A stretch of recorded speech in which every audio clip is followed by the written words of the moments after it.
Okay, well, welcome everyone and good evening. This is the Richmond Art Gallery's panel discussion tonight, DIY Across Generations. My name is Casey Tycholis. I'm the Richmond Art Gallery's Education Public Programs Coordinator, and I would like to welcome you to our live program tonight and thanking you to joining us from wherever you are zooming in from. On behalf of the Richmond Art Gallery Association, I'd like to welcome you from where the Richmond Art Gallery is, which is on the Hunkaminam speaking people's lands out in Richmond. Again, you can always say hello to us in the chat. Let us know where you're zooming in from tonight. And we're so grateful to have you all with us tonight. Before we begin, though, I just wanted to go over a few of the housekeeping notes, and then we will get started. So tonight's session, it will start off with our guest curator, Godfre Leung, providing context to the discussion with the exhibition by Sonja Ahlers, Classification Crisis, of which you can see some behind me. Godfre will be followed by brief presentations by each of our guest panelists as a means of introduction to their art practice and involvement in the world of zines and DIY culture. Following this, we'll open up the discussion a bit amongst the panelists with some starter questions, and then we will open it up to the audience. So near the end of the session, you can throw out your questions for us as well.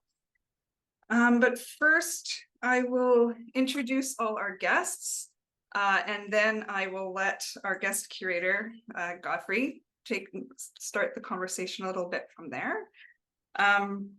So first of all, I want to thank you, Godfre. I won't give too much of an intro to him. I'll let him introduce himself, but he is the guest curator of the Sonja Ahlers exhibition, the reason why we all came together tonight.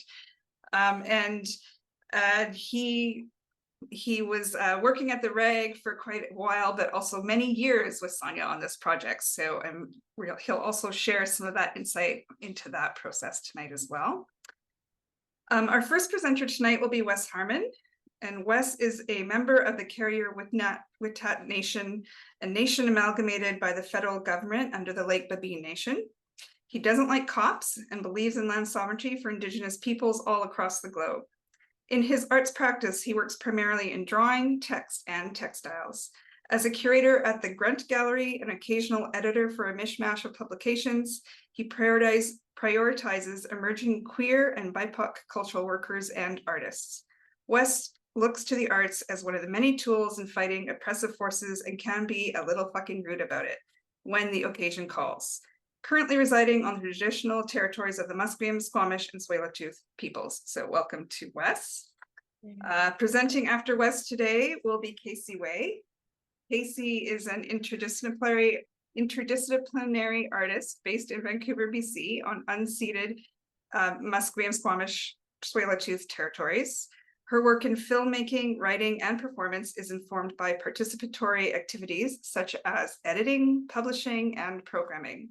Recent works include the book Tuning to Oblivion, an artist residency, MST Performative Art in 2023, and the album Stimuloso by Mint Records 2022 with her band Kamikaze Nurse. So welcome to Casey. Following up after Casey will be Lisa Prentice.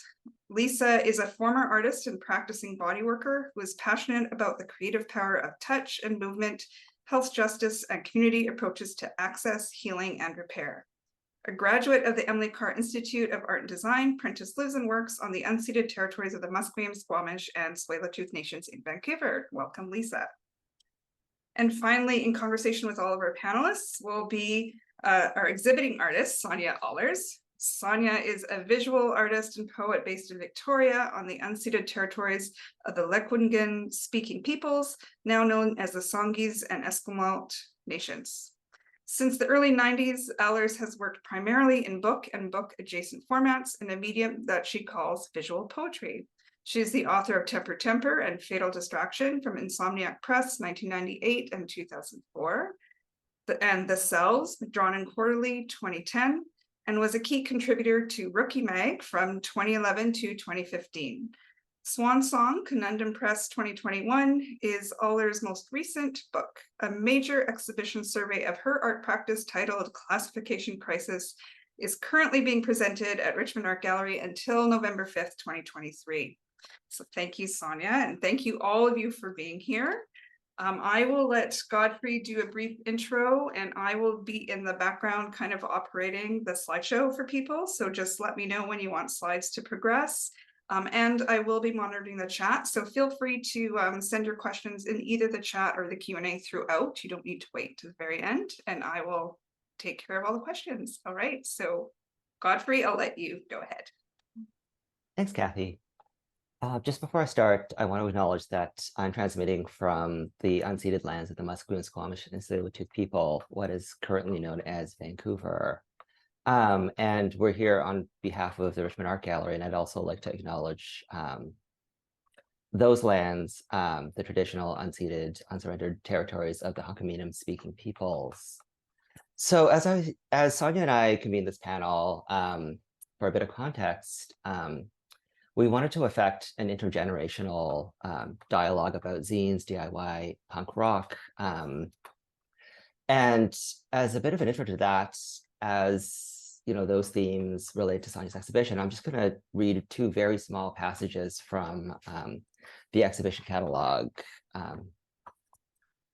Beginning in 1992, Sonja created an incredible body of black and white photocopied half-size zines, 4 1/4 by 5 1/2-inch booklets made from sheets of 8 1/2 by 11 letter paper, folded and stapled in the middle. These zines circulated mostly in the mail through a network of artists, writers, musicians, and scenesters that Sonja accessed through the subculture of do-it-yourself or DIY punk rock. The context of these zines emphasized communication and exchange. The sender and recipient were to be pen pals, not a seller and a buyer. There are a number of ways to characterize or generalize about these relationships, some of which are utopian and others themselves willfully mythologizing. We could say that these relationships constitute a gift economy or reciprocal exchange relations, or we could speak in less philosophical terms about the culture of trades, but ultimately what was important to Sonja was to hit an audience cleanly. I had a massive pen pal correspondence through the 90s, Sonja has recounted. I lived through my P.O. box. It was the only way I felt connected to other people. I was unable to connect with people in my scene in person. Mired in the geographical isolation of Victoria, with few like-minded co-conspirators and interlocutors in town, although I see that, sorry, I just want to shout out that Susan Farmer was a very key co-conspirator in town and is with us in the Zoom today. Hi, Susan. Yay. Sonja's community was mostly a community of correspondents abroad. As Sonja began to enter this world in the early 90s, her condition was distinct in that, unlike even smaller places like Olympia, Washington, let alone cultural centers such as Seattle, Chicago, Toronto, or the monoliths, New York and Los Angeles, Victoria didn't have a scene that Ahlers could develop her work in. Her peers, as she understood them, were elsewhere. This isolation might best be related to the teenage video work of the same time that Sadie Benning shot with their Fisher-Price Pixel Vision camera, which existed almost exclusively within the confines of their bedroom and the tiny on-screen Pixel Vision frame. The world's not safe, Benning related in 1993. My bedroom is. It's my space, and all the things are mine, and there's no one there passing judgment. So that was my small intro in the exhibition catalog to Sonja's early work. And I want to sort of like jump 15 years to 2010, the sort of second generation of Sonja's zine work. And then I'll leave it to the panelists to speak about their practices. Sonja's third commercially published book, The Selves, was published in 2010 by Montreal's Drawn and Quarterly Press. A full-color book, The Selves marked a decisive shift in attitude from her previous two books, Temper Temper and Fatal Distraction. Gone were the Gen X style icons of Chloe Sevigny and the characters from My So-Called Life, in favor of inescapable mass culture celebrities such as Marilyn Monroe, the Olsen twins, and Princess Diana. The seeds of The Selves had begun in her second-generation zines of the previous years. In place of references to Throwing Muses and Jawbreaker in the 90s zines, a photocopy of a CDR with Kelly Clarkson scrawled in bubble letters in the title Since You've Been Gone in 2007's zine Feel Loved. Most prominently and presciently, Stevie Nicks and the band Heart began to feature heavily in Sonja's work in the mid-2000s. In the shift from her earlier black and white work to the Selves' color, and from the analog mindset of her 90s photocopier aesthetic to the Selves' scalar Photoshop logic, Ahlers exemplifies and cannily rides a shift in the culture from analog to digital. In the exponential availability of mass culture in the internet age, the currency of obscure underground references recedes. In the seemingly infinite capacity of the internet's cultural memory, pop stars of the past are ripe for rediscovery and recasting. It's a different kind of collecting. Fittingly, one of the epigraphs to the Selves is a line from Kate Bush's Running Up the Hill, the 1985 hit single that in 2022 re-entered the charts and reached #1.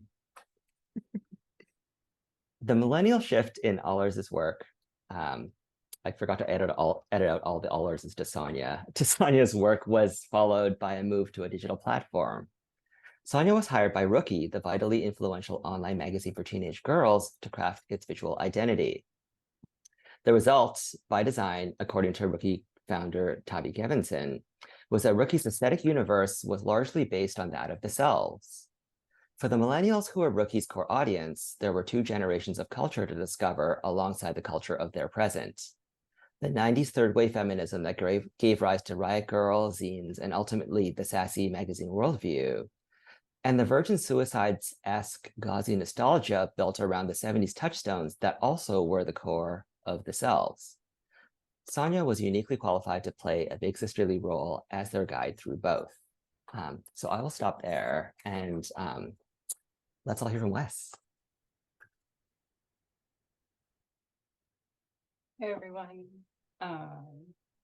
Casey, I just put together that you're like in Comic Cause nurse because of that bio. For some reason, I never made that connection. Anyways, I love your band. I am going to share screen. Nope. All right. So my name's Whess Harman. I am an artist and curator, but I also make a lot of zines. These are kind of a small selection of some that I've made. Initially, I was making poetry zines. That was kind of my first step into participating in zine making and going to fairs and things. I don't know, it's so much of my life has become like very professionalized. So zine making for me has been a way of taking off a lot of the pressure to make things. I never advocate for perfection except for when it's myself, which is a problem. So a lot of my zines have been these kind of smaller things that are very cut and paste. When I'm making them, they usually get torn apart. The poetry zines are actually like very polished in comparison. But what I also really like about this process of zine making is I can talk about like the weird things I don't normally get to talk about. So the pages I'm sharing right here are about my top surgery, which went very well overall. But my sister like was trying to get me back into the compression vest and like accidentally punched me in the chest. And it made this really weird congealed blood thing on one side that was like a full A cup size. And it was so painful at the time, but also extremely funny because it was sort of like, I went through all this trouble to get top surgery and then I just had this blood tit nonetheless. So zines are kind of a way to talk about, for me, a little bit of like the grosser body stuff that comes with medicalized trans care. But it's also become a big part of a lot of my projects. Zines tend to be lower cost. That's always sort of the ambition of zines for me. I do like to make a distinction between a zine and an art book. But this project, this slide here, this is started as a zine project that was attached to a symposium event that I organized at Grant Gallery. But then we applied for funding to split it into these 2 sort of mini mentorship situations where we were working with editors who hadn't edited before, and we wanted to have these small projects that were focused in their topic, which was all queer and Two-Spirit contributors. but didn't have the same pressure as like, this is a publication for a gallery. When you hold these zines, they're quite thin. And the nice thing about doing it through the gallery was we were able to pay more, in my opinion, more appropriate fees for the work. Whereas the first one was like ramshackled with whatever I could draw as quickly as I could. Other things I do within zine kind of world is I make a lot of stickers. I do some patches. These are, I mean, they're things to sell, but they're also things that bring me a lot of joy. A lot of the products that I've like made attached to zine making are usually just jokes that don't feel like they should be invested into a gallery practice, but I end up loving them more often than not. I do a little bit of public art. This is probably my favorite one. I'm better known for a different one that I didn't feel like talking about tonight. And usually the purpose of these is to read them yourselves, but for the sake of brevity tonight, I'll just read it for you. It says, "You want to return to the land, but does the land want you?" Which to me was something quite humorous, but also kind of serious.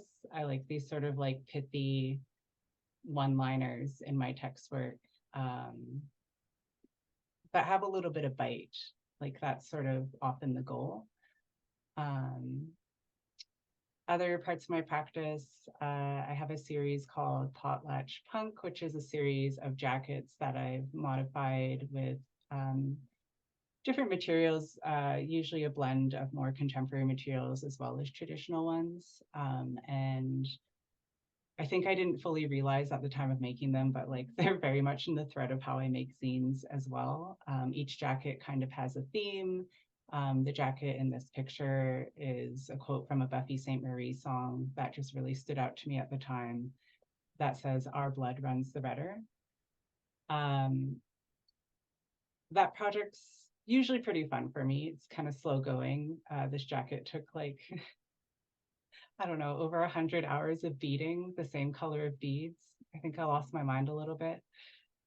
And as a part of that, like installing them in the space has always been a little weird. They tend to be suspended and kind of spectral. So I've been exploring different ways of trying to show them.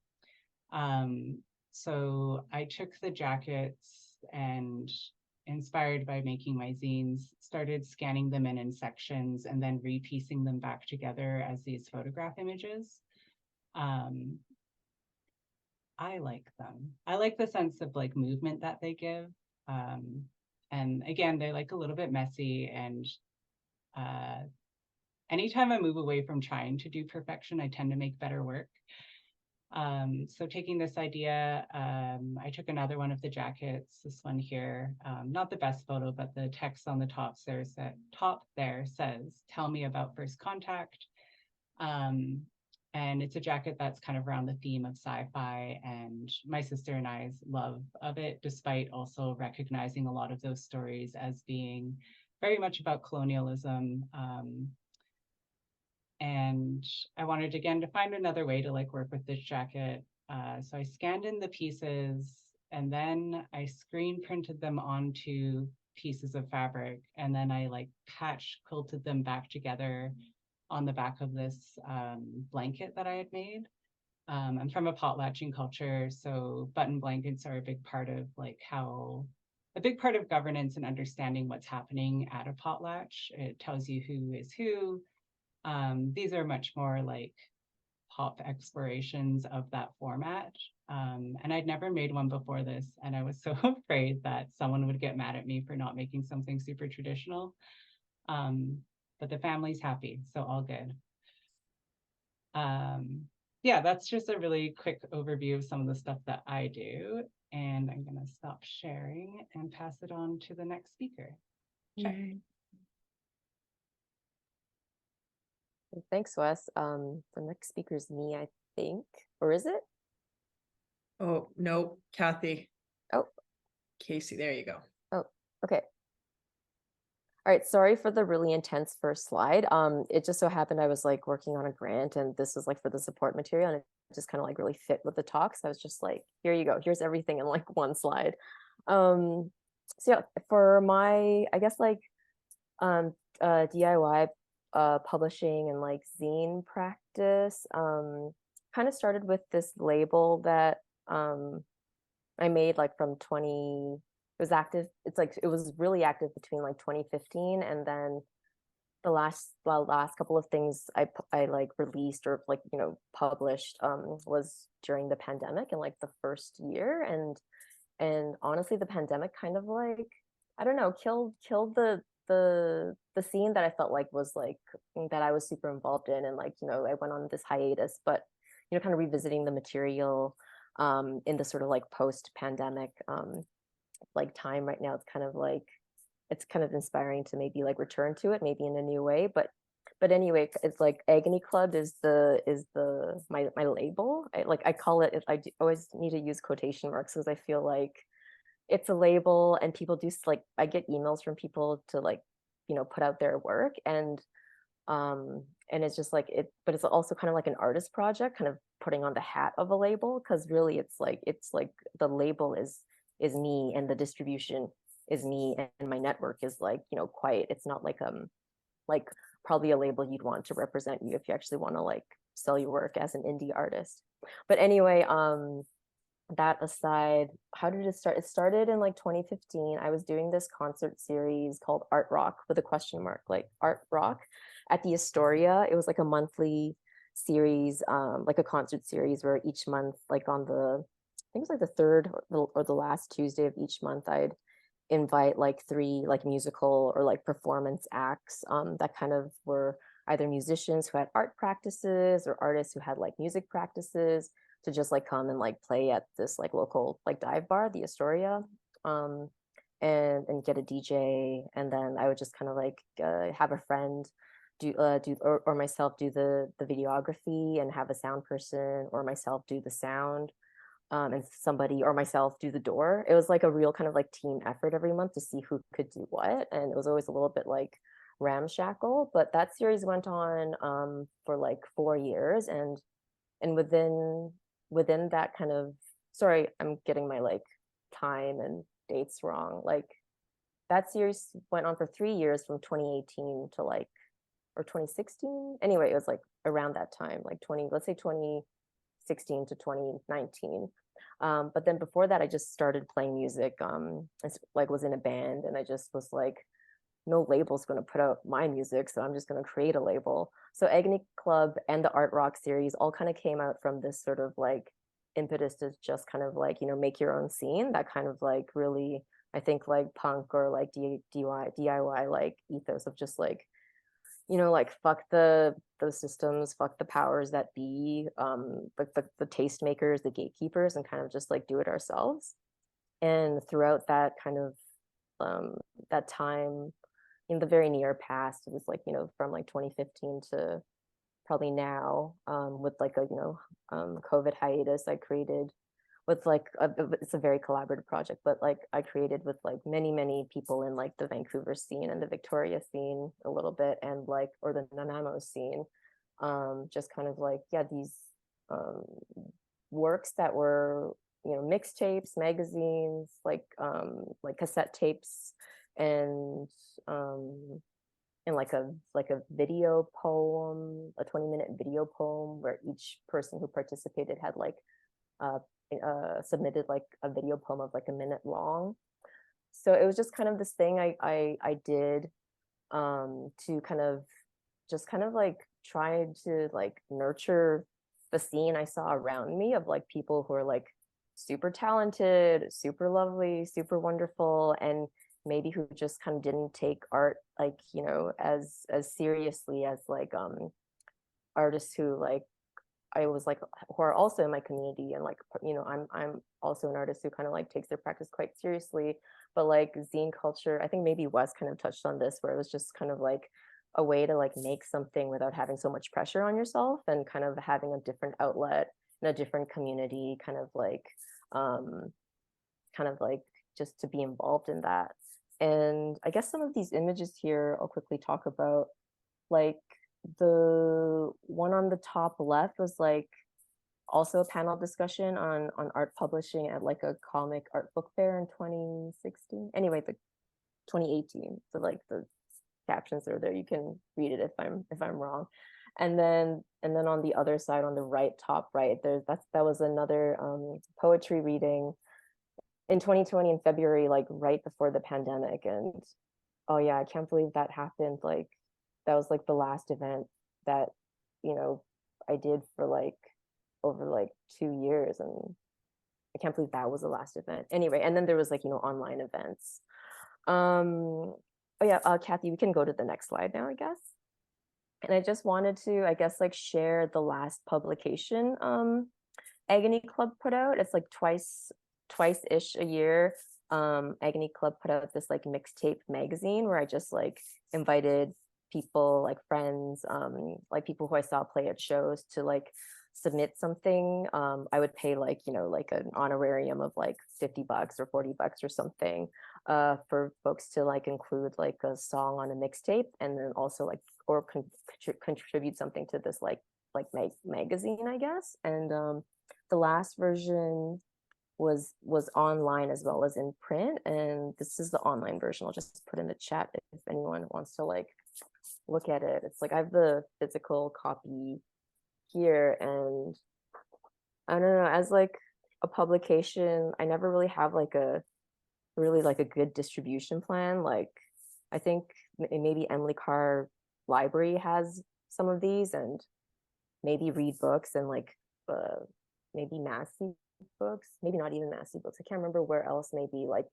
I managed to like get a few copies too. But generally the distribution was like you go to the event, the reading, or the launch, or the art rock concert, or the Redgate book fair, and then you'd like pick up a copy. But every run is really small and is more so about just kind of like giving this, like sharing it with people who made it, and like kind of just like knowing that like the cosmic energy that brought us all together will kind of be passed on through like just having this like sit in somebody's like bookshelf or coffee table. Kathy, do you want to just run through the next slides? Yeah, so this is like just like a page, the credits page, like in this issue, and then we can move on. And then maybe this one, like just the I can just read the second paragraph, because like every issue I kind of did like a letter of the editor, it's like a convention kind of thing, I guess. And reading back to it now, it's just like, yeah, like what was Agony Club? Like what was I doing? It's like I say in here, the point of this whole Agony Club venture is to provide space for interdisciplinary flow, so we can become more adept at seeing the interconnectedness of the seemingly or unconnected, understanding their webs and directing their threads to create points of meaning and access in this mess of a time. Yeah, I get really hippie sometimes, but I do really believe in kind of like flows of energy, and we're just like the material kind of like, flows of energy move through us as like materials, I guess, or as like subjects. Kathy, next slide. Thank you. And this is one of the contributions by Tracy Vath. She was one of the like folks who like ran the Toast Collective. It's under a new group of people run it now. It's in a new location, but the Toast Collective was on the like the Kingsway and Fraser kind of like intersection, and it was just this like community space. And she kind of like it's a video piece that that's like a still from the video, and like the poem or whatever is like what she was reading through it. And she just talks about kind of like very honestly talks about kind of like the challenges and the sort of like the internal monologue like one has that when you're constantly trying to do something in the like as like DIY or as punk. Can you do the next slide? Try to get through this pretty much. Oh, this is the last one. And like, yeah, this is just like another like section from this where I would get like, a couple of friends who like to eat, and then we go out and like review like restaurants that kind of have this like a relationship to the art world or something. And this one we went to the restaurant at the Vancouver Art Gallery. I think they like changed their name or changed their branding or menu or something recently, and we went and just like reviewed the food. And it was just this really fun way to like have an excuse to go out to eat things during happy hour. So anyway, that's yeah, my relationship to I always get the letters confused, DIY and like zines, in a nutshell. Hope I didn't take too long. I'll just pass it over now. Thank you. I'm gonna give basically a general overview of all the zines that I want to say essentially zines shaped my understanding of art. They shaped my art practice. I kind of refer to myself ironically as a former artist. That is a joke. The joke being is, you know, it's not really an identity that you can shed that easily. So these are the zines that really informed my art practice, and I'm going to say my perspective on culture. As a child, I would always be ridiculously excited whenever I got a chance to see a copy of the Whole Earth catalog. This was produced in the 1970s. I loved the design of the cover. Its creator, Stuart Brand, conceived of the catalog as a way to offer what he called, quotation, access to tools. And again, a quote, to give people the power to conduct their own education, find their own inspiration, shape their own environment, and share their adventure with whoever is interested. This mini manifesto imprinted on me my whole idea of DIY. Brand was a big admirer of Buckminster Fuller, who talked about words as tools. So, you know, when he's talking about access to tools, it's pretty broad, the idea of tools. Here also from my zine collection, there is a DIY birth control manual zine, which was produced in Montreal in 1974. Information is also very much a tool. If I can have next slide, please. This is me in Toronto discovering punk, also discovering some big moods toward the end of high school. Next slide, please. It's also around this time that I discovered Bruce LaBruce and J.B. Jones's zine JDs. This was produced in Toronto from approximately 1985 to 1991. Heartbreakingly, the two issues that I hung on to have been lost over the years to many moves and floods and tragedies. I was a little bit too young for Bruce LaBruce and J.B. Jones to be my friends, but I stalked them from a safe distance. I really looked up to them as imaginary, cool, older siblings. JD's really reflected a punk culture that I felt connected with. This was a punk culture that was queer, multiracial, a punk culture where creativity went beyond having a band or going to see shows. It included writing political manifestos and making films. JD even inspired my own short-lived Super 8 filmmaking activities, and it left a massive imprint on my outlook toward art making. Quoting Bruce LaBruce from JD's, photocopied material doesn't last forever, you know, it fades. Dilettantes and librarians collect and copy and catalog and ultimately take credit for ideas which should be left to those who live them. This quote really formed my idea about art as a living and collaborative experience, as opposed to just an object that you find in the museum. Next slide, please. After high school, I moved to Vancouver, and following a few missteps and misadventures, I enrolled in art school here at what was then called Emily Carr College. Around this same time, I also discovered the magazine Ben is Dead. This was put out by Darby Romeo in Los Angeles from about 1988 to 1999. I was very excited to find Ben is Dead. They published some of the same folks who had been featured in JD's, like Dr. Vaginal Davis. In terms of subject matter, Ben is Dead really, I would say, pioneered the overshare. And I always hope to see a little bit more of that same spirit of oversharing included in Canadian art culture at large.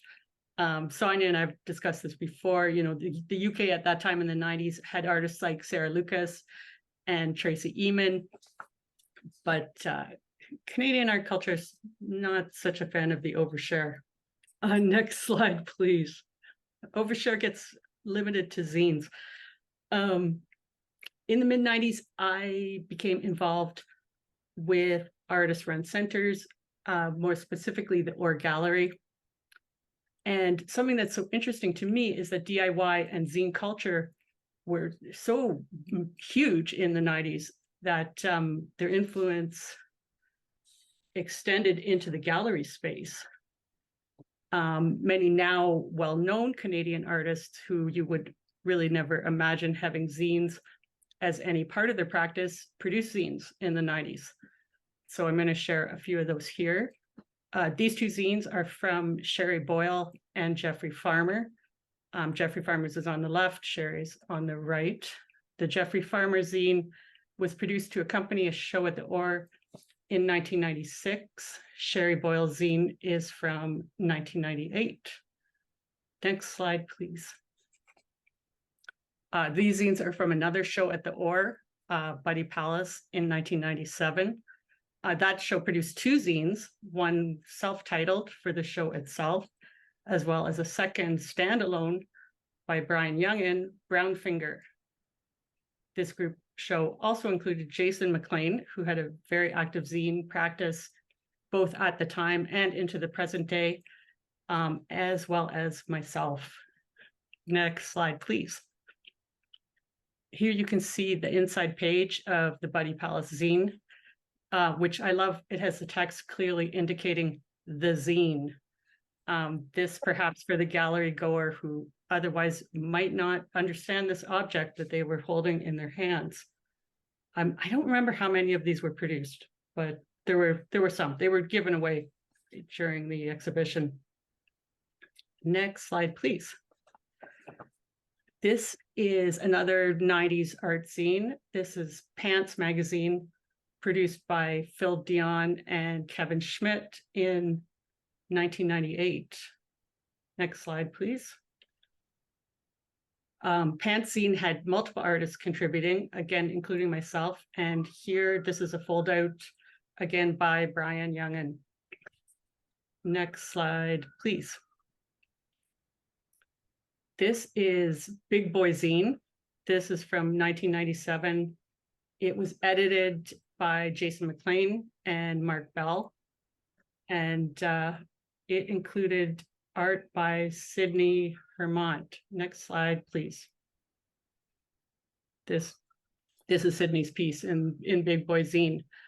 I'm going to use that as a segue to discussing Sydney Hermont becoming the director of Vancouver's Art Gallery in 2002. From my perspective, she brought a more collaborative and in some ways anti-institutional DIY approach to her curation. And I know that she got a lot of pushback for that. I want to say that frankly. Both Sonja and myself had shows at the gallery under her direction. And this is actually when I met Sonja. Sydney was extremely insistent that we meet. I don't like meeting anyone, but Sydney made it happen. This time, I was slowly moving away from exhibiting, and I was beginning what would become my craniosacral practice. Sonja and I ended up meeting sometime after our exhibitions, and because of that, Sonja really didn't know me as a practicing artist. She really got to know me more as I grew into my healthcare role. I did continue DIY involvement and participating in community health projects at the Purple Thistle and at Gallery Gachet. It was through these projects that I met the artists Carmen Papalia and Zoe Cry. I want to credit those artists with introducing me to social practice art as an emerging field. That was very exciting.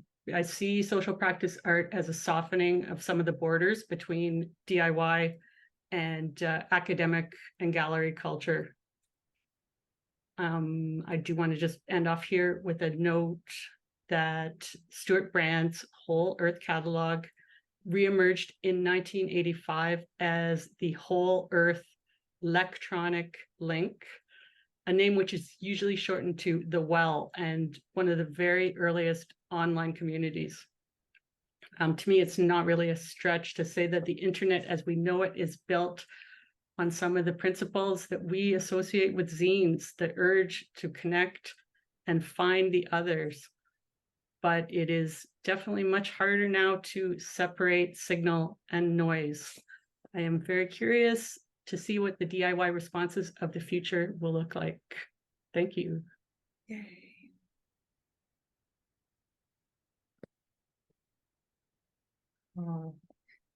Thanks, everyone. I'm going to do a really very limited talk about my, what do you call it, relationship with zines. Okay, so yeah, I just, this first image is just a stacks of correspondence that I have in my possession, like decades of correspondence. And that's really how I started making art in a public way. I wrote hundreds and hundreds of letters, if not thousands, and starting in the early 90s.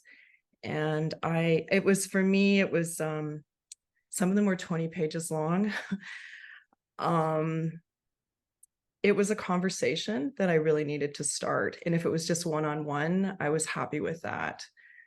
So most people did not respond.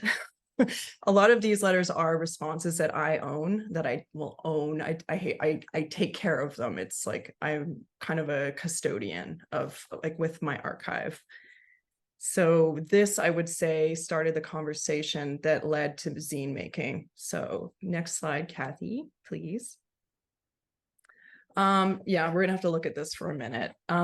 So I was living in Montreal for a while, and I was exposed to drawn in quarterlies, autobiographical and confessional comics. So after that exposure, I got homesick and I moved back to Victoria because I needed to be around my stuff, and my stuff included my diaries. So somehow I started making zines, and I didn't call them zines. I called them little books. They were very small, like quarter pages.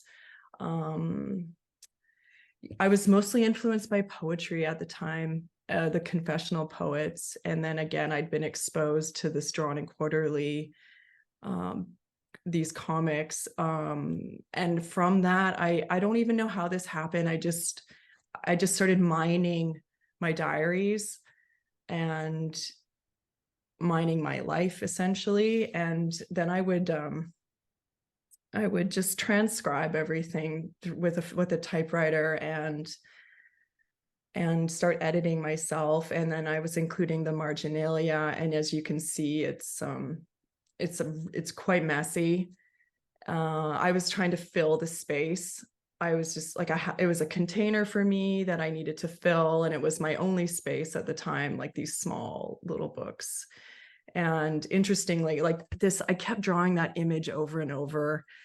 And Bikini Kill had a song at the time called Alien She, which I didn't know about at the time, but it just all fit with the culture, just feeling completely alienated and that's when I started up the network. Like I started just passing these out, and anyone who had a PO box, I would find it. I poured through Fact Sheet 5. I found addresses that way, and I just started sending the books out. Okay, next slide, please.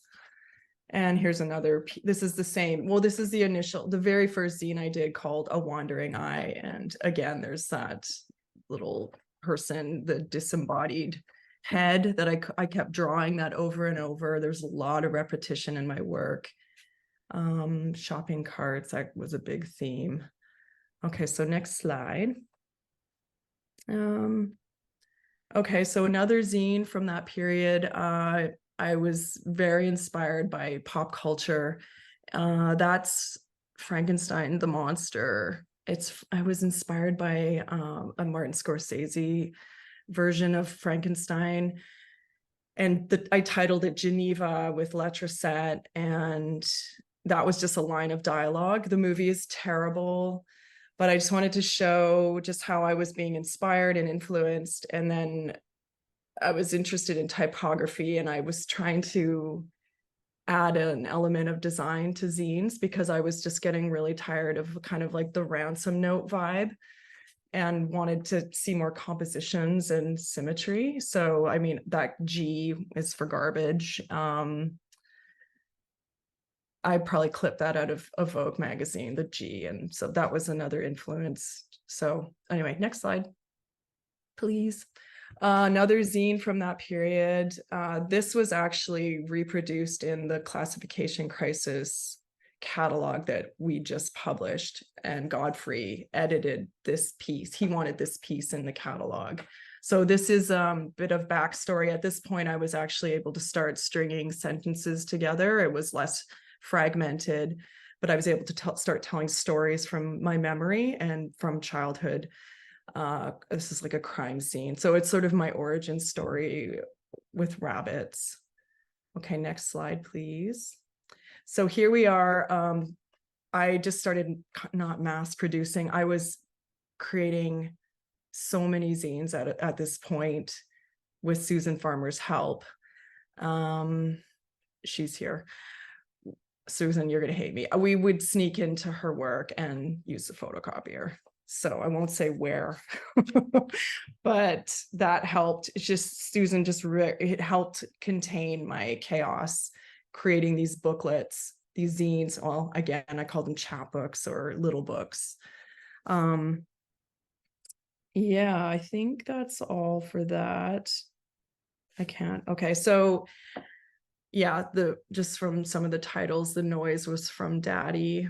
That was from a children's book.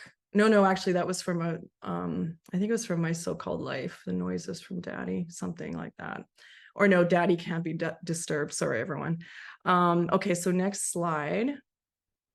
Okay, so I just wanted to show this. This is my friend Darren Klein's work. He was making these beautiful books of like editions of 23 under the umbrella called Label Maker.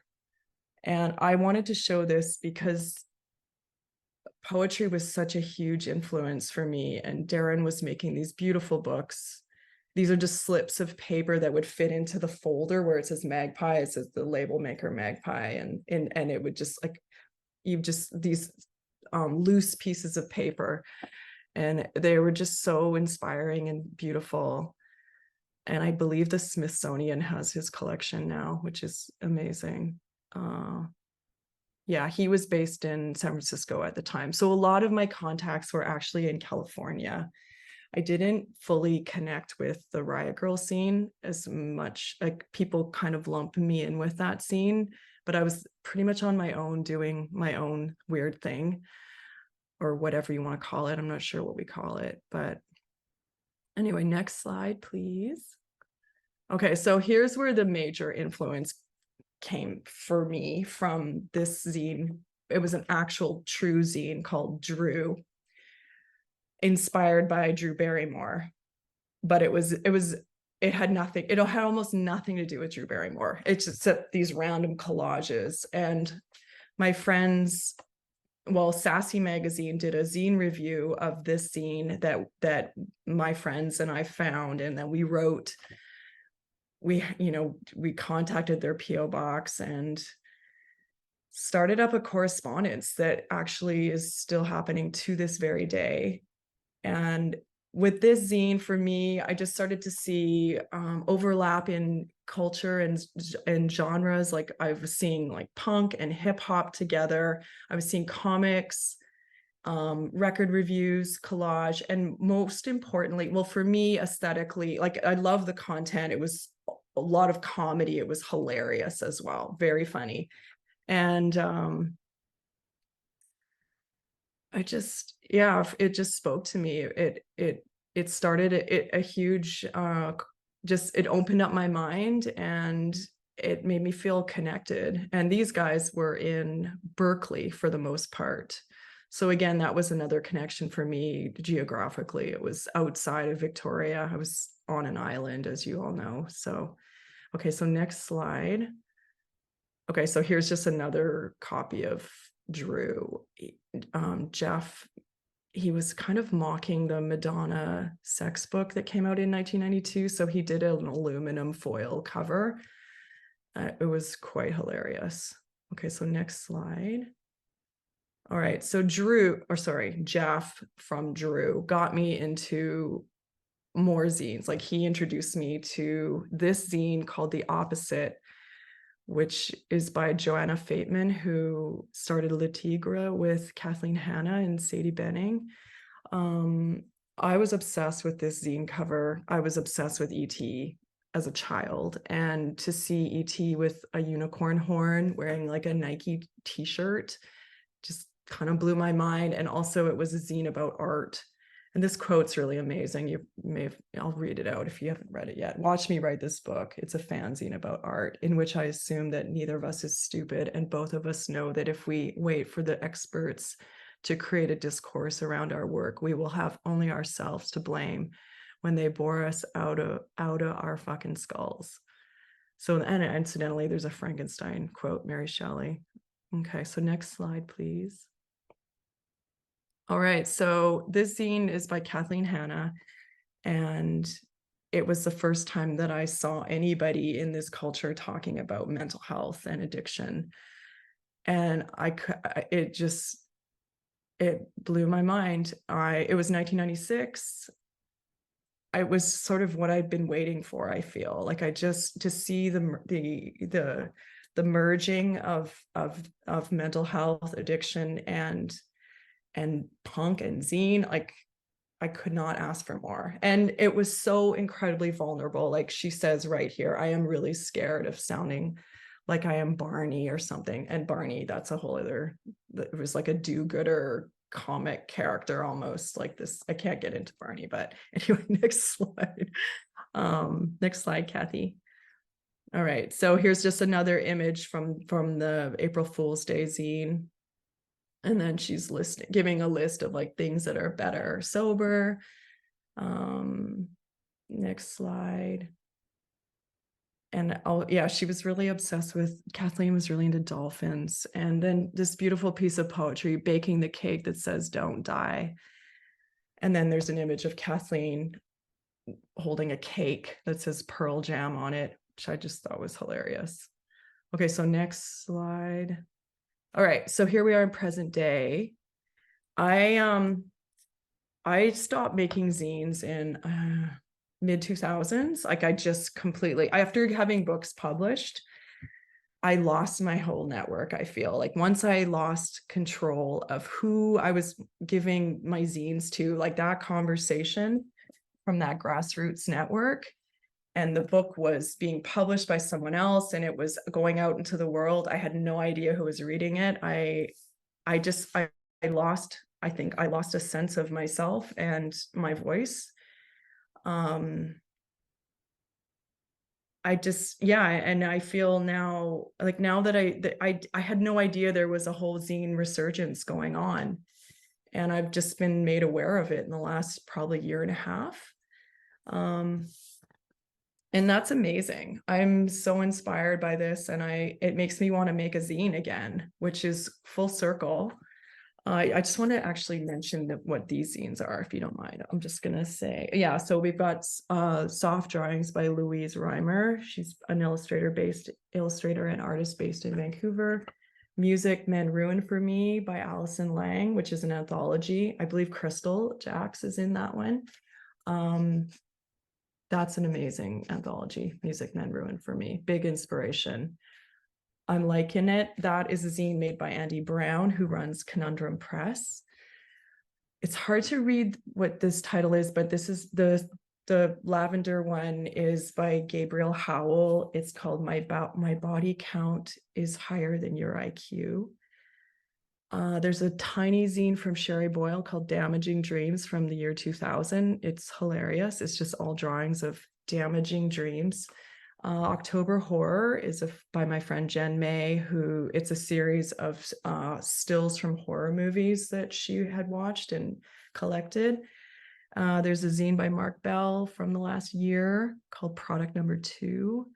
Good Grief by Tara Azzopardi, and it's one of the most beautiful zines about grief I've ever read. Airtight, incredible work. And Hometown Visit from 2019 by Crystal Jacks, also known as Bridget Bardont, aka Dying But Fine on Instagram. And so yeah, these have been, this little collection and more have just been giving me a lot of comfort and a feeling of community for the first time in quite a while, I have to say. So it's amazing what zines can do. Okay, that's all for me. Thanks. Thanks, everybody. That was great. And it was great to see all of your practices there and some of your works. I wasn't sure if Godfre had a few questions or if we also, because we are, nearing 8, but if anyone wanted to send in their questions to any of the panelists or all of the panelists, now is the time. But I know, Godfre, you had a few questions that you were going to sort of kickstart people with. I feel like I don't actually need to say anything if the audience would like to populate the chat with questions. But I think I'm also very happy for our panelists to speak to each other if you have questions for each other. Good I idea. have a comment, not a question, just something that really came up to as I was putting together the talk. Just the observation that zines are really have been seen as something very separate to professional practice or to exhibition practice, all the way to the point that some of the zines that I'm talking about are never even included. Like these artists are never considered as ever having made zines. It's interesting. And if anyone else has thoughts on that, I'm curious for feedback.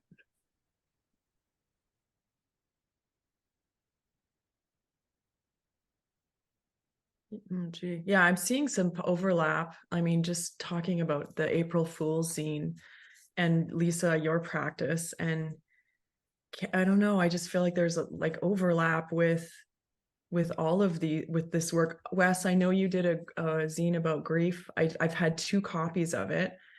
One of them I gave to Lisa, and one of them I bought for Godfre at Van Calf. So I don't have a copy right now, but I just, I'm seeing this interesting thread with the group. Is that what you were meaning, Lisa? What do you want to talk about there? No, I mean, I think it is just the way the zine can be a container for things that are very personal or considered, outside of a professional practice. It's just more like a kind of vague idea that I wanted to put out there for potentially talking about.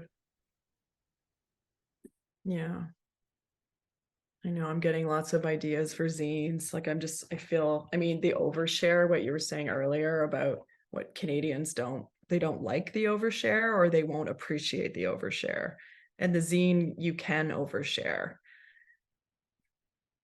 Which I feel, I know it's been kind of lost. I feel like, just speaking personally, I haven't shared a lot personally for a while. Yeah, maybe it's like the zine or the publication as like a container or something. It's like way more intimate, and the oversharing, when it's like kind of that level of like personal, or it's like pretty intimate between the person holding, reading the zine. Whereas in a gallery, I feel like it's just a different, maybe like relationship between like the maker and the space and the container, and then also maybe the audience member. Yeah, I don't know. I'm trying to think of the last time I saw like a zine show. I mean, Sonja, your show is like the closest, I think, and that's like a pretty like it's a formidable kind of like, it's a body, it's like a practice rather than like one isolated zine kind of show. But yeah, I mean, I love shows that are like about publications. I wish there were more of them, actually. Oh, so you like the binders, going through the binders at the show? Yeah, or just like shows where there's like publication shows, like archive shows maybe. Uh-huh. Yeah, where there's more spread out. See, I would have, if well, the show I would show much more. Like at one point, we had letters that were just splayed out on tables just to count, to do some condition reporting. And I thought, oh, it'd be so amazing to just let people go through these letters like that I wrote to my mother. It just like very personal. Like I feel like I would love to just take it that far, if that makes sense. You know what I mean? Just be even more inclusive. And because the gallery, there has to be limitations for the container. Like it's another container, the zine's a container, the gallery is. But yeah, I wish there was a way to bring that more into the gallery at the institution. But I feel like we got pretty close with this show. I'm pretty happy with how much was exposed. And if I think too hard about what's in those binders, I don't know what I'll do. I had to really let go for that. Yeah. We do have some questions from the audience. Ooh. Start one that kind of relates to what you were just talking about. From Haley, do you all have rituals or methods that help you prioritize working on DIY or more personal projects? Does anyone want to answer that? I don't know if I didn't get to process the question. I'm terrible at processing questions on the spot. Lisa, did you catch that? Yeah.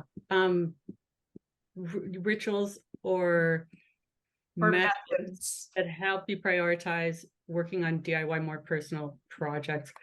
I mean, one of my methods always is talking to other artists and supportive people, and just maintaining that relationship with community is such a heart of DIY practice from my perspective. Rituals, I have lots of them, but they're mostly secret. No fair. Have daily rituals. Yeah, I mean, I'll come out of the woo box, talk to your ancestors, find out who they are, do the work, talk to them. That's my everything practice, not just DIY. That's amazing. Yeah, you have definitely told me to do this in the past. Yeah, I appreciate it. Thank you. Anyone else? Rituals? I'm trying to think of mine. What do I do? Nature is a big one. Being out in nature is big. That's a part of my survival. Lately for me, so I haven't been making zines very much lately, and you mentioned the grief zine that I made. That was a zine I think I just had to make because I didn't know where else to put all of those feelings. And I don't know if it's a good zine, but it's a pretty honest one for me. And unfortunately, it was made from a pretty, like, I was still so stuck in my grief when I made that.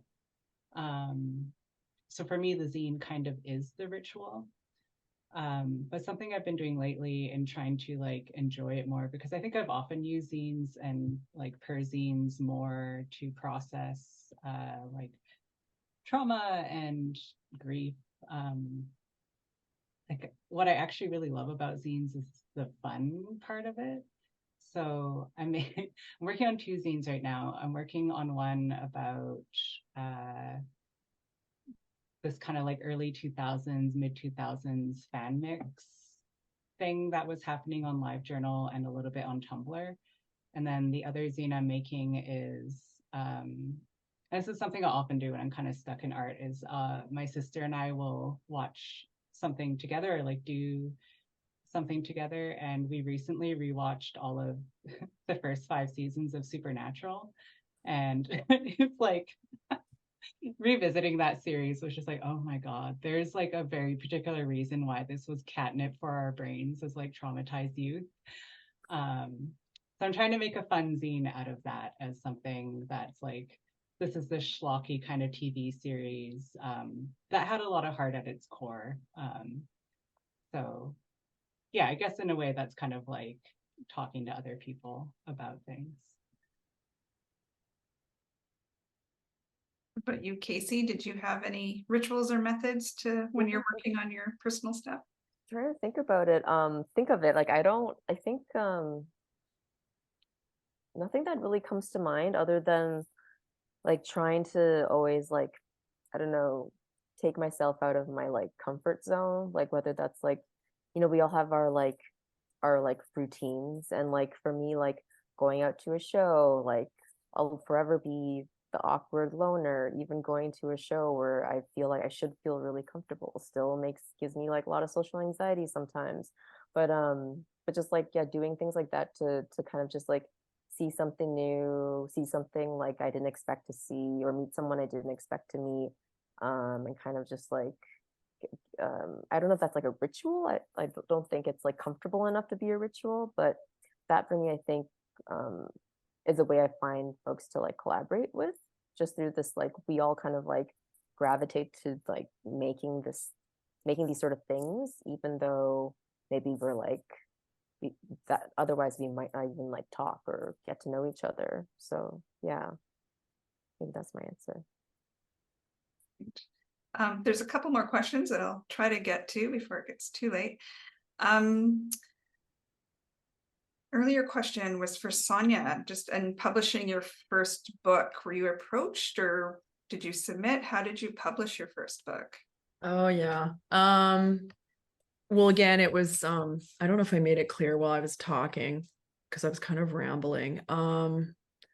Yeah, I was just, a lot of how I built the network was sending my work to anyone that I could relate to, like mostly poets and musicians, because I was really into song lyrics and whatnot. So one of the people I was writing to was a poet, at Lynn Crosby, and she directed me to a publisher, Insomniac Press. And yeah, just everything's kind of snowballed. Like that's just like, it was the momentum. And so Insomniac published my zines basically. I mean, I had to take the old zines and edit them to create a book. Yeah, and it just went from there. I don't know if that helps, if there's any other information I can give for that. Like, how do you get a book published? I think honestly, at this point in time, it's do it yourself. I'm planning on probably putting out my next book probably on my own at this point. I don't know. It's a good question. I can feel free to contact me if on Instagram, send me a message and I can try to help a bit further. Anyone, feel free to ask me anything. If that helps. Yeah. And there's a couple questions for everybody in the group. Yasmin was asking, do you all find there's a mental or physical split in the way you value your DIY and professional, in quotes, work, or how you feel these types of work is valued or seen socially? Anyone wants to take that one? Technology. I don't know. Can I do this? No. I need a translator. Well, I'm thinking, for you all tend to do different types of work, whether it's, the very, very personal versus professional. Do you come to it in different ways? Do you think about it differently? Do you send it out? I mean, I know you send it out there differently, but are there different approaches or ways you think about it? Between DIY, a zine, or a gallery show? Yeah, it's interesting. Is that? Yeah, I mean, it's so interesting because for so long I was kind of on my own. It's like, oh, I'll make a zine and then, oh, I have a show in a gallery.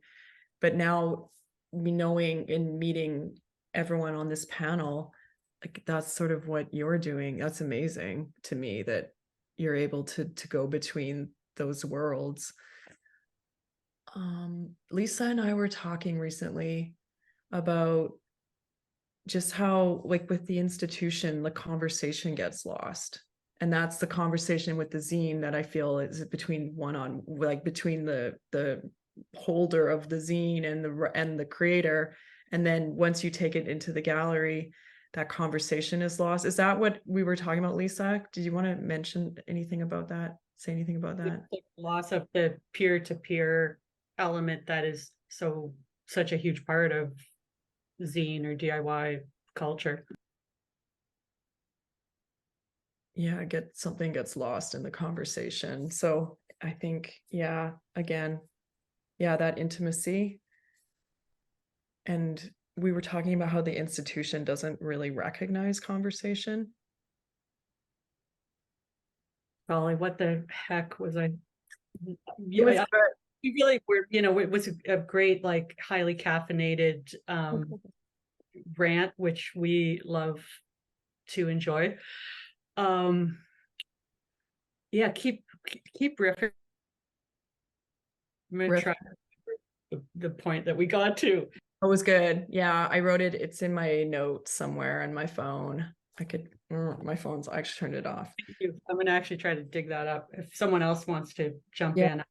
Anyone, or if there's other questions too. Yeah, if anyone wanted to talk about that. Yeah, I feel like there's always this sort of like tension where like I feel like the gallery or the art institution I've seen a lot recently have been more kind of like including kind of like more kind of non-traditional, more community, more collaborative based kind of projects that are more like grassroots or something. I think that's like maybe just like where the, keep using quotation marks, where the discourse is right now. But I feel like for me there definitely feels like a tension where like I feel like I'm always performing myself, or I'm just myself and not even performing it. But then like once you get into a gallery, there's a sort of different level like of performance, maybe of like what these items or objects are, or what our like relationships are. So it is just kind of like, and like sometimes I kind of like revel in the performance, and sometimes I really wish I didn't have to. So yeah, for me there's like a tension, definitely, but not a split. I don't think, like a tension, not a split, instead of a split. I'm just one note, kind of the European history of the artist as an observer, the like Baudelaire's flaneur, to DIY is the artist as participant, and it's very reorienting. It's like a very different role than kind of the traditional academic European mold of the artist.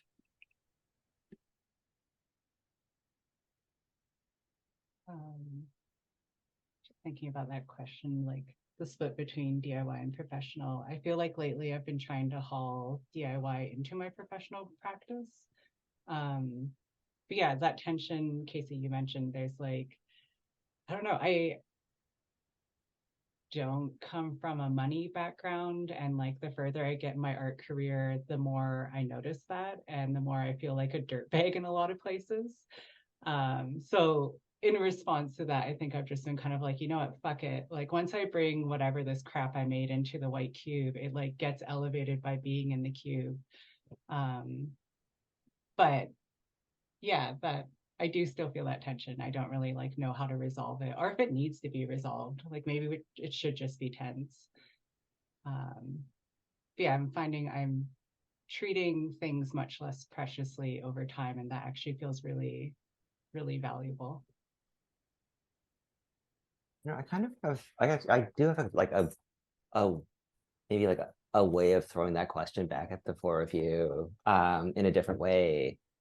And I think maybe this is partially like, Lisa, you and Casey, you two came up through artist run culture. Whess, you're still the curator at Grunt. And, I feel like, because I didn't come, that's not how I came up. And that wasn't, how I was trained. I feel like there's this, romanticization of artist run culture as this DIY punk rock thing. Keith Walls and I were talking recently about how, in Vancouver, there's this thing where, all the artist run centers are talked about like they were 80s punk bands, like the Keg, the Grunt, the Pit. And I don't know. And, and there's this other thing that I read, that I'm sort of coming to as, somebody who works in, at an organization that is not an artist run center. And, when we think about what that means, I also sort of like wistfully romanticize artist run centers as, Lisa, as you say, a way to, program for a community of peers rather than white cube institutions, although I think most of those galleries do have white walls. But I'll sort of leave that ramble there for you each to respond to if you like. Yeah, I think you're romanticizing it, Godfrey. But the grass is always greener, I think. And yeah, like I think artist run culture is really great, but I feel like the lore of maybe what artist run centers could do. I mean, the histories I've heard, like from the 80s and 90s, the parties I've heard about, and the what horror stories of like where the funding went, like stuff like that, I don't think can happen anymore. It's like, yeah, it just feels like artist run centers just feel like, to be honest, very institutionalized, very professionalized, and because the funders were beholden more so like in very like kind of strict ways to the funding, and the funding's kind of not increasing as much as cost of living and production and everything. So yeah, I don't know, I'll just say that and stop oversharing.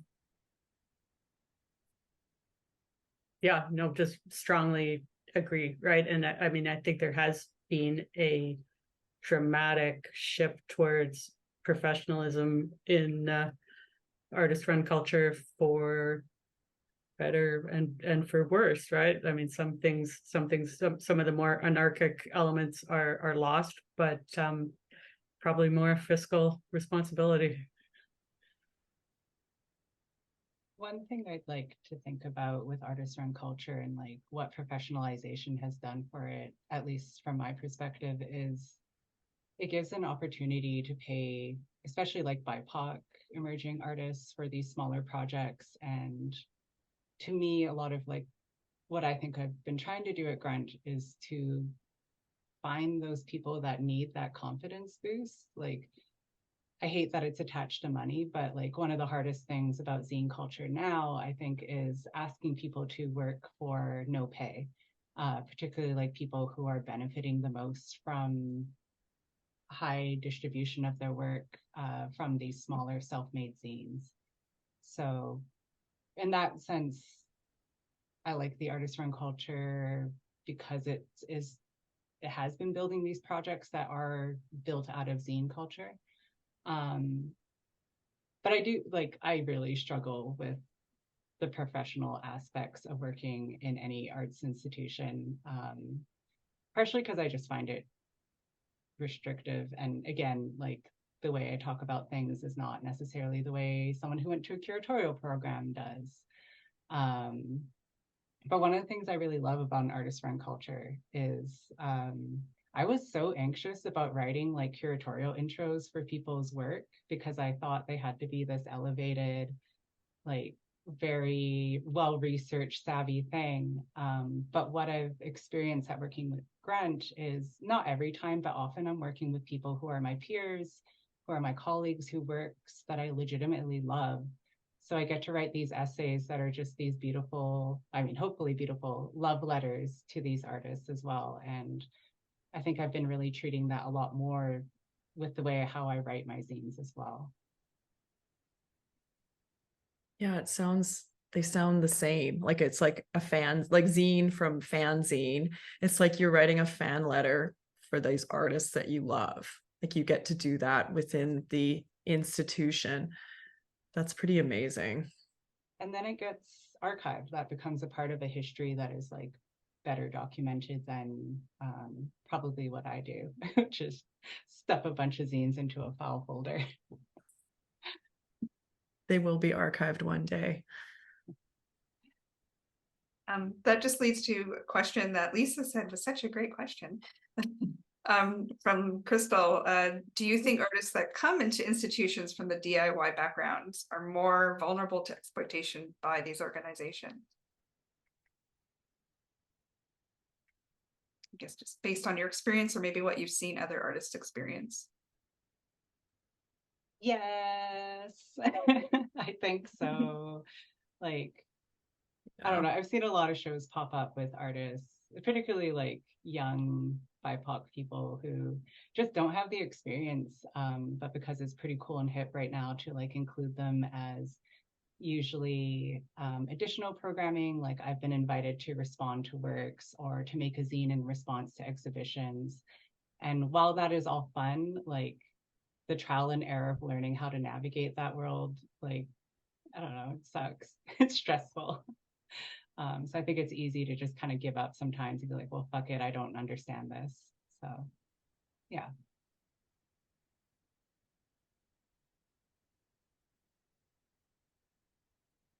Anyone else want to jump in? I mean, I disagree, so. You disagree? No, I just agree. I agree. I Just agree. I just agree. I'm Yes. gonna disagree now. No, I'm just kidding. No, that's good. Agree. Great. And on your comment of stuffing your zines into a file folder, there is a question of how do you all care for your zine and gifted collections? As someone else who treasures a lot of zines and postcards, but you know, how do you hold on to all this paper? Oh yeah. Oh, I can answer that. Yeah, I've been trying like that. Oh geez, some of my zines I keep in like plastic sleeves, like some of the older ones. I'm actually trying to figure out a way to store them in a more respectful way. Some of them I've been incorporating into my bookshelves, just like, well, these don't have a spine, but I'm going to make this as, you know, put it right next to, I don't know, I'm looking at my bookshelf right now. What, Hilton All's White Girls? Like, I'm just going to make it all, I'm seeing Ducks by graphic novel by Kate Beaton. It just, I feel like I'm going to just start to incorporate them into my actual bookshelves, because zines are hard to store. I remember Jason McLean had this amazing spinner rack from like a bookstore, like a magazine, and all his zines. It was really beautiful. This beautiful sculpture, basically. So I don't know. Does that help? Like bankers boxes are amazing. Can't recommend those enough. Yeah. I treat the zines from other people much nicer than my own, for the record. I have a file cabinet with separate folders for different types of zines. And then I also just kind of keep my favorite ones out. And I mean, those ones end up getting more heavily looked through, but they're on display, which I like when people come over. So. Yeah, I mean, mine are in a specific kind of like shelf thing and like my desk. I have this kind of old desk from like Craigslist that like has a lot of these like little compartments in them. So I keep a big chunk of them there, and my own stuff, that like Egg and Club stuff, they're in boxes. And yeah, I have like some just kind of like around the house that are kind of like in rotation, I guess. There's always like new stuff coming in, so yeah. Spinner rack. We need the spinner rack. I'm just seeing some messages in there. Also, Casey, you said something earlier about just keeping books on a shelf. Like that's like my worst fear is like with the catalog that just came out. I just don't want it to sit on someone's shelf. I want it distributed. I want, like, I'm happy to even like zines also, I'm happy to redistribute as well. So that's the other thing, is just to keep them in circulation. That's another way to deal with zines. Yeah, that's kind of true. You're right. Like I have a bookshelf, but a lot of the stuff that I'm actually looking at, they're just in piles, like around. Piles of zines. Yeah, zines, books. Yeah. Stacks. I have a lot of stacks. They do lend themselves to the pile and the stack. Some of my old ones, I would say this too.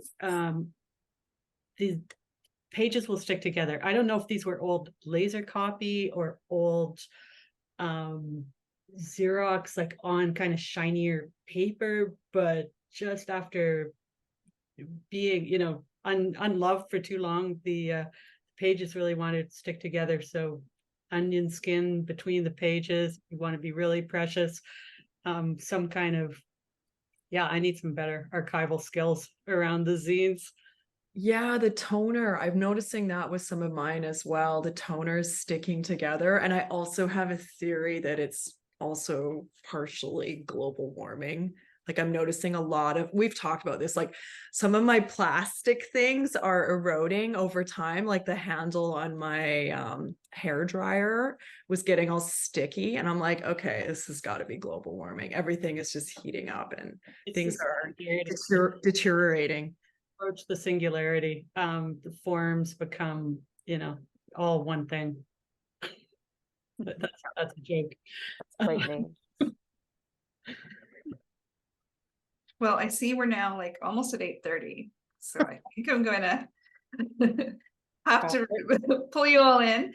And we don't have really any other questions other than people being inspired by all of you. So thank you.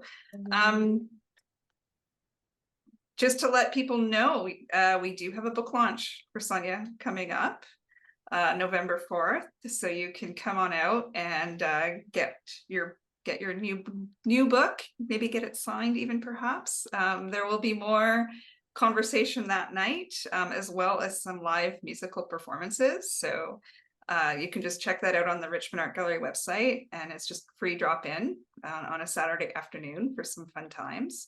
Sonja is also doing another online talk for me October 25th, I believe this day, yeah, October 25th. Talking even more in depth about publishing, like how to get published, how she got started, and all of those. So if you have more questions sort of on the technical side, we'll be covering that at her next session.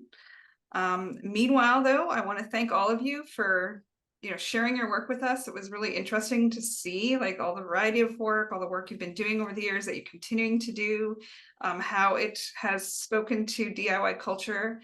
And wanted to thank you all, and thank you all out there for watching us tonight. Unless anyone else had any parting words, I'm gonna send us off tonight. So thank you again, everyone, and stay in touch. We have a lot more going on till the show ends. We are going all the way till November 5th, so you can come and check out this artwork behind me and in the gallery. And get some books and some zines that are also for sale in the gallery. And thank you, everyone. Have a good night. Thanks, everyone. Oh, thank you so much. Thank you.